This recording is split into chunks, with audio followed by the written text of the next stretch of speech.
Hi guys, मैं सैयद आज़म अली। सेहत साया एपिसोड नंबर 3। आइए सुनते हैं कि इस एपिसोड में उनके साथ क्या हुआ।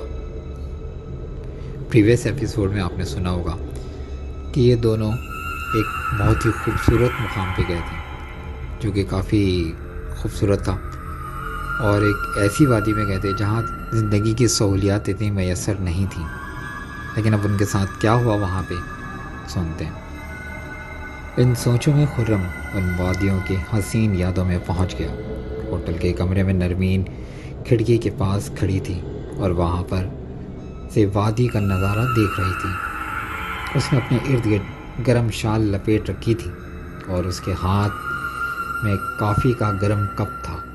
खुर्रम ने उसके गिर्द दोनों बाजुओं के सर के घुमाए और उसके चेहरे से अपना चेहरा लगाकर कहा, जानू ये जगह तुम्हें कैसी लगी?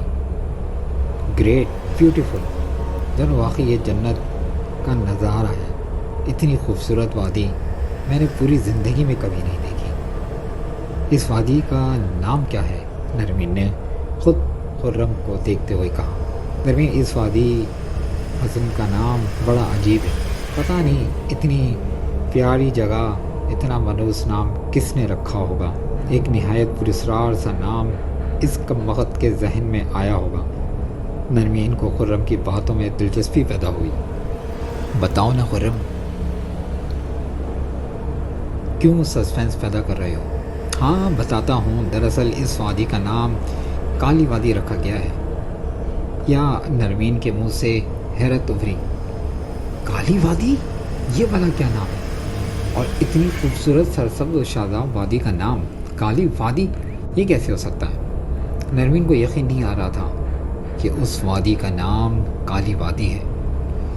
हैरान फजूल बातों के छोड़ो, बल्कि खुर्रम ये सोचो, मैंने प्लान बनाया है कि हम इस सामने वाले पहाड़ की चोटी पर कब जा रहे हैं। और ये तो मैं बिल्कुल भूल गया था कि तुमने वाकई अच्छा मंसूबा बनाया है। दरअसल अभी तो शाम होने वाली है, कल सुबह निकलेंगे और 2-3 घंटे में चोटी तक पहुंच जाएंगे और फिर वापस इसी होटल में आना है, क्योंकि जो भी के ऊपर तो हम रात नहीं, चोटी के ऊपर तो हम पूरी रात नहीं गुजार सकते।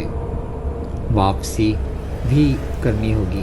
खुर्रम, ज़रूरी सामान हम बैग में ले जाएंगे, क्योंकि अगर वहाँ पर कुछ गड़बड़ होगी तो ये ज़रूरी चीज़ें हमारे काम आएंगी। हाँ तुम ठीक कह रही हो। और इसी तरह बातों बातों में शाम का अंधेरा फैल गया और फिर रात हो गई। आज दूसरी रात थी। ये रात भी खैर से गुज़र गई। सुबह सवेरे नरमीन ने खुर्रम को उठाया। उठो, ज़्यादा सोना सेहत के लिए ठीक नहीं है।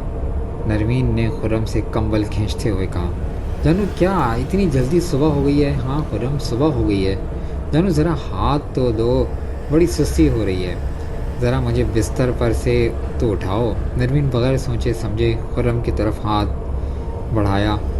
नरमीन ये नहीं जानती थी कि वो खुर्रम को नहीं उठा सकती, कि खुर्रम ने उसके हाथ को पकड़ा।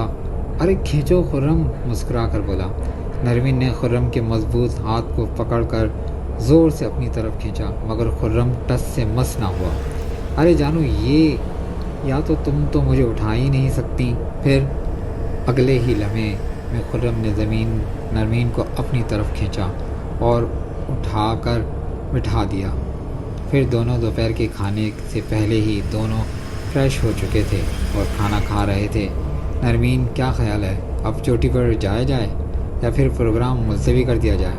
नहीं खुर्रम, आप भी साथ होंगे और मौसम भी बहुत ही प्यारा है, इसलिए मैं चाहती हूँ कि होटल से बाहर निकला जाए और सुहाने मौसम में सैर की जाए। हाँ चलो। फिर मैं भी होटल के अंदर तंग आ चुका हूँ। मैं भी यही चाहता हूँ कि तुम मेरे दिल की बात कह दी है। चलो आज हम काली वादी की सैर को जाते हैं और घूम कर आते हैं। मौसम आज भी बहुत ही सुहाना है और सुहाने मौसम का कोई एतबार नहीं होता। आज वादी की सैर को जाते हैं, फिर हम चोटी तक जाएंगे। खुर्रम, ये बात तो आपने बिल्कुल ठीक कह दी। मैं छतरी भी साथ लेती हूँ। और फिर नरमीन ने छतरी भी बैग में रख ली। بیگ سامان سے بھر گیا تھا۔ خرم نے بیگ اپنے کندھے پر ڈالا اور پھر خرم نے اپنے ہاتھ میں ہاتھ نرمین کا پکڑ لیا اور نرمین یہ دونوں چل پڑے۔